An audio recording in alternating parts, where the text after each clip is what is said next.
Bismillahirrahmanirrahim. Assalamualaikum Ustaz. Izin bertanya, ada orang yang mengatakan bahwa dalam surat Al-Ahzab dan An-Nur di dalam ayat tentang seruan wanita berhijab tidak ada kata wanita berhijab, tidak ada kata tanda kutip wajib menggunakan hijab di dalam ayat tersebut. Karena wanita tersebut dengan kekeh jika memang ada kalimat wanita wajib berhijab tunjukkan. Ketika saya mencoba menerangkan, saya cek translate memang tidak ada kata wajib. Jadi saya tidak mampu menjelaskannya. Tapi saya yakin jika perintah Allah bukan tawar-menawar lagi. Mohon sekiranya Ustadz dapat menjelaskan kewajiban wanita berhijab walaupun di dalam Al-Quran di terjemahan bahasanya tidak ada kata wajibnya. Jazakallah. Semoga Allah memberikan rahmat kepada saudari kita yang bertanya, dan pertanyaan ini yang diwakilkan oleh saudari kita, kita sangat berbahagia. Ini menunjukkan bagian dari kekuatan iman yang ingin menggali lebih jauh tuntunan dari firman Allah Subhanahu wa Ta'ala. Baik, secara singkat tadi kita bisa dengarkan bahwa beliau mendapatkan pertanyaan dari saudarinya, ya, tidak ada kata perintah wajib, ya, di terjemahan. Ya, ingat, di terjemahan. Tidak ditemukan di terjemahan kata wajib dari ayat-ayat yang bertutur tentang hijab. Tadi menyebutkan surah An-Nur dengan Al-Ahzab. Baik, sebelum kita sampai ke suratnya, itu tepatnya nanti di Quran surah ke-24 An-Nur ayat 31 dengan Al-Ahzab surah ke-33 ayat 59. Ya. Sebelum sampai ke dua surah dan dua ayat itu, saya ingin berikan penjelasan dulu, ya. Terjemah itu adalah tampilan, ya, makna tekstual. Ya, tampilan makna tekstual dari sumber kalimat, ya, tertentu yang ingin disampaikan kepada kita, keumuman makna tekstualnya. Karena sifatnya tekstual, maka setiap katanya akan diterjemahkan per kalimat tanpa mengandung unsur-unsur hukum yang terdapat di dalamnya. Hanya menerjemahkan tekstual saja. Contoh begini, kalau di Quran ada kul, maka diterjemahkan dengan katakan. Nah, dia nggak akan berbicara apakah sifat katakan ini hukumnya wajib atau sunnah atau boleh saja. Yang penting ada kul, terjemahkan katakan. Ya, kutiba, terjemahkan diwajibkan. Ya, misalnya di setiap kalimat akan diterjemahkan sesuai dengan katanya saja. Dan terkadang begini, terkadang bahkan terjemah itu tidak bisa masuk pada makna yang dalam, yang membedakan dua kata yang mirip, ya, padahal konteksnya bisa berbeda, ya, diterjemahkannya sama. Contoh begini, apa artinya insan? Manusia. Insan, manusia. Apa artinya ins? Ya, ma'syaral jinni wal ins, manusia juga. Apa artinya nas? Qul a'udzu birabbin nas, manusia juga. Bayangkan, ins manusia, insan manusia, nas manusia. Kalau ketiganya terjemahannya sama-sama manusia, kenapa diungkapkan dengan kata yang berbeda? Ya. Baik, wahyu pertama turun apa? Iqra, artinya apa? Bacalah. Nanti Anda buka Quran surah ke-29 ayat 45. Di situ tulisannya utslu ma uhya ilaika minal kitab. Ketika dibuka terjemahan, maknanya sama, bacalah. Yang satu bacalah, yang satu bacalah. Padahal dua katanya diungkapkan oleh Al-Quran dengan kata yang berbeda. Satu iqra, kedua utslu. Nah, karena itu, poin pertama, kita ingin ambil garis besar dulu bahwa terjemah itu tidak membawa hukum fikih. Ya, tapi hanya menampilkan makna tekstual dari rangkaian kata yang diterjemahkan. Ya, jadi hanya menampilkan kata tekstual saja. Kalau kita ingin mengambil hukum dari terjemahan itu, maka kembalikan kepada kalimat asalnya dengan menerapkan kaidah-kaidah hukumnya. Baik, contoh begini misalnya, kita kembalikan ke ayatnya. Baik, tadi di situ berbicara surat An-Nur, ya, surah ke-24 ayat 31. Itu berbicara tentang hijab. Ya, lebih tepatnya dasar hijab yang berbentuk yang paling dasar, yaitu kerudung. Ya, Allah berfirman, wa qul lil mu'minati yaghdudna min absarihinna. Dan Muhammad sallallahu alaihi wasallam katakan, ya, pada setiap perempuan beriman, hendaknya ia memalingkan pandangannya dari yang dilarang. Ya, palingkan pandangannya dari yang dilarang. Wa yahfadna furujahunna, dan jaga kehormatan dirinya. Ya, jangan berzina, jangan selingkuh. Nah, yang paling menarik sampai nanti muncul kalimat dari Allah Subhanahu wa taala, wal yadribna bi khumurihinna ala juyubihinna. Ya. Ya, kata Allah sebelumnya, wala yubdina illa ma dhahara minha, ya, jangan menampakkan tampilan dirinya kecuali yang tampak saja. Ada yang menafsirkan nanti wajah dengan telapak tangan. Kemudian, nah ini dia, pakaikan kerudungnya sampai dengan ke dada.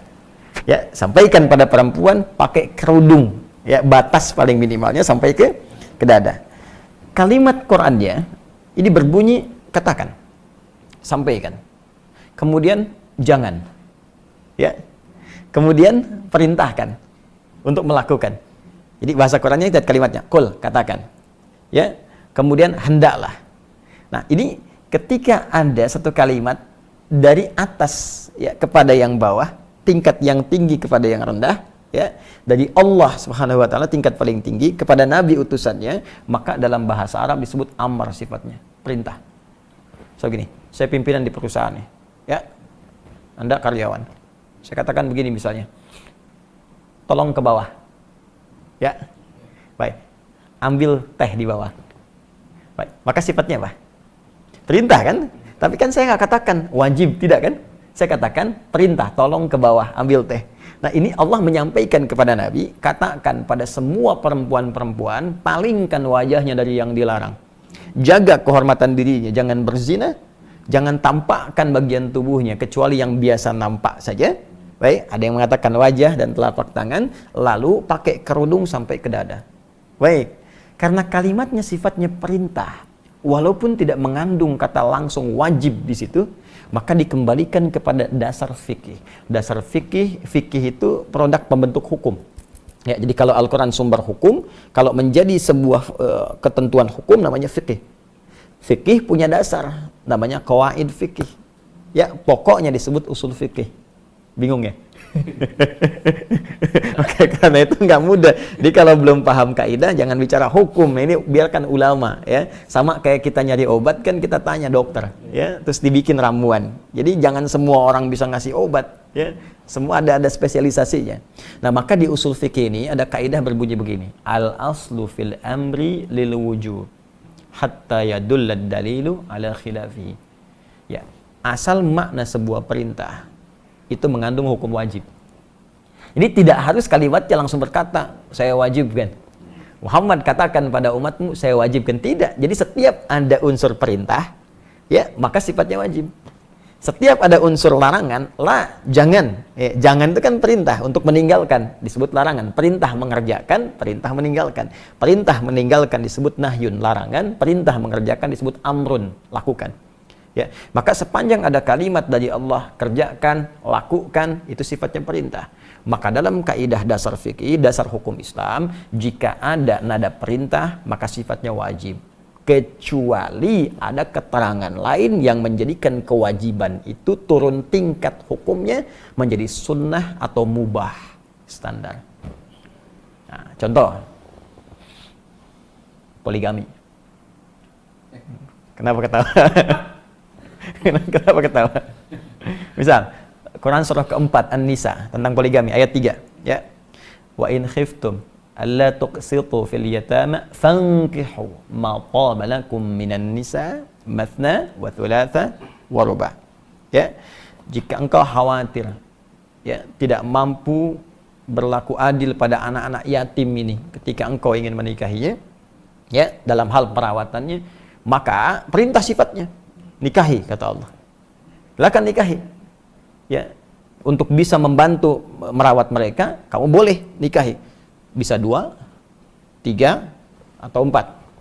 Ya, 2, 3, atau 4. Kalau dibaca sampai sini saja, jadi perintah. Maka wajib tuh. Artinya kalau yang nggak poligami, dosa. Ya kan? Nah, tapi kita teruskan ayatnya. Fa in khiftum alla ta'dilu fawahidatan. Ya. Tapi kalau Anda malah nanti nggak bisa berlaku adil dengan berpoligami itu, Ya, tidak ada memenuhi kualifikasinya, syaratnya tak terpenuhi, bahkan nanti berpeluang menjadikan suasana rumah tangga tidak muncul sakinah, nggak ada mawaddah, nggak ada rahmah, cukup satu aja. Ya, satu aja samara susah, terus pengen dua gitu kan. Kata Quran tuh begitu. Nah, jadi jangan sampai diartikan nanti hukum poligami wajib, karena ada keterangan lain yang menjadikan tadi kalimat perintah turun. Ya, bisa menjadi sunnah, mubah, atau bahkan turun nanti geser ke kiri, makruh. Ya, kalau dikerjakan jadi buruk misalnya, atau muncul suasana yang dilarang oleh Allah Subhanahu wa taala. Jadi, pertama, kita bisa simpulkan bahwa kalimat wajib ya di dalam ayat Quran surah ke-24 An-Nur ayat ke-31 itu ditemukan dari bentuk katanya. Ya, dalam bahasa Al-Quran, yaitu sigat kalau dalam bahasa Arab, dari unsur bentuk katanya yang berupa perintah. Sedangkan perintah diartikan sebagai wajib. Jelas sampai sini? Nah, itu baru kerudung. Ini yang paling pokok dasar. Jadi bagi perempuan itu sekecil-kecilnya berkerudung. Nah, ya, jadi kalau sekecil-kecilnya berkerudung, batasnya sampai dada. Ya, cuma kan gini, di zaman Nabi itu dulu belum ada mukena seperti kita sekarang. Ya, kain boleh jadi terbatas. Jadi kalau muncul perintah sholat misalnya, ya, atau misalnya ini ketiup angin sedikit ini bisa terbuka dan sebagainya, kan? Nah, ini karena itu dalam hal tertentu muncul kejadian ada sebagian perempuan malam-malam mau ke toilet diganggu oleh preman-preman di awal masa Islam. Di preman sudah ada dulu. Nah, cuman pada taubat. Jadi kalau sekarang masih ada preman telat gitu ya, telat. Nah, jadi diganggu. Nah, saat diganggu dilaporkan pada Nabi, esoknya turunlah Quran surah ke-33 Al-Ahzab ayat 59. Ya, Allah berfirman, ya ayyuhan nabi qul li azwajika ya wa banatika wa nisa'il mu'minin yudnina 'alaihinna min jalabibihinna. Ya, wahai Nabi SAW, katakan, perintahkan. Nah, qul, katakan, perintahkan. Ya, kepada istri-istrimu, anak perempuanmu dan perempuan beriman dimanapun. Imannya dipertaruhkan. Dipertaruhkan. Apa yang dikatakan di sini? Mulai sekarang rendahkan, ya, jilbabmu, kerudungmu itu rendahkan jilbabnya. Jadi menutup lebih bawah lagi. Ya, asa an yu'rafna fala yudzain. Dengan demikian dikenali, nanti kamu nggak diganggu lagi. Jadi ayat ini ingin menegaskan kerudung yang dipakai itu sebagai identitas bagi seorang muslimah. Yang kedua, penanda kekuatan iman, ya kan? Yang ketiga, kalau sudah mengenakan begitu, maka muslim-muslim, pria-pria mesti peduli. Kalau diganggu, mesti dilindungi. Ini sebetulnya jilbab itu Allahu Akbar, sayang Allah. Jadi bukti cinta Allah kepada perempuan beriman, itu diturunkan jilbab. Asalnya supaya nggak diganggu gitu. Jadi saking sayangnya Allah pada setiap perempuan beriman, jangan diganggu perempuan beriman.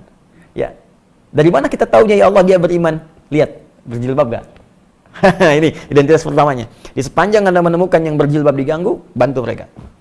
Ya, kesulitan, bantu mereka. Itu asalnya. Jadi ketika diturunkan itu untuk meringankan perempuan, bukan untuk menyulitkan. Ya. Yang kedua, pertanda iman. Ya. Jadi yang ketiga, ini memudahkan dalam syariat. Jadi kalau dilonggarkan itu, longgar, nanti kalau di Arab kan nggak ada mukena tuh. Jadi dia bisa langsung dipakai untuk sholat sekaligus langsung. Ya. Nah, seperti ini. Jadi serendah-rendahnya menggunakan kerudung. Ya, rendah itu bukan menunjukkan rendah, tidak, karena nanti ada beberapa aktivitas yang memang sulit dikerjakan dengan menggunakan jilbab panjang. Maka paling minimal sedada itu. Ya, paling minimal sedada. Ya, jadi rendahkan dikit gitu kan. Nah, kalau kita ingin santai perpanjang, tapi kan kalau ada yang maaf ya di pasar berjualan sayur macam-macam dan sebagainya, kesulitan misalnya dalam pergerakan yang mobile, maka setidaknya paling rendah dia sedada itu. Nah, ini yang dimaksudkan di dua ayat tadi. Jadi kata wajib tidak tertuliskan di terjemahan karena memang terkandung unsur hukumnya di balik kalimat perintah di dua ayat tadi. Nah, tapi yang ingin saya tekankan di sini, karena itu belajar agama tidak bisa dicukupkan dengan terjemahan saja, itu berbahaya. Ya, karena itu mesti bertanya. Ya, jadi jangan sampai disimpulkan belajar terjemah langsung paham, tidak. Imam Al-Bukhari menulis tafsir hadisnya sahihnya 16 tahun. Ditulis 16 tahun. Ya, baru bisa disampaikan. Anda baca baru 1 hari atau 16 jam, tiba-tiba langsung jadi mufti misalnya, kan mustahil. Ya. Jelas ya? Ya, saya kira jelas ya, pemirsa dimanapun Anda berada. Jadi kesimpulan cepatnya, kata wajib bila pun tak terdapat secara tekstual di terjemahan, bukan berarti hukumnya hilang kewajiban, tapi dilihat dari makna yang terkandung di dalamnya. Jika dia berbentuk perintah, maka menjadi wajib. Jika kewajiban itu diikat dengan syarat-syarat atau kondisi tertentu, maka hukumnya bisa berubah sesuai dengan kadar perintah yang dimaksudkan. Wallahu ta'ala a'lam bissawab.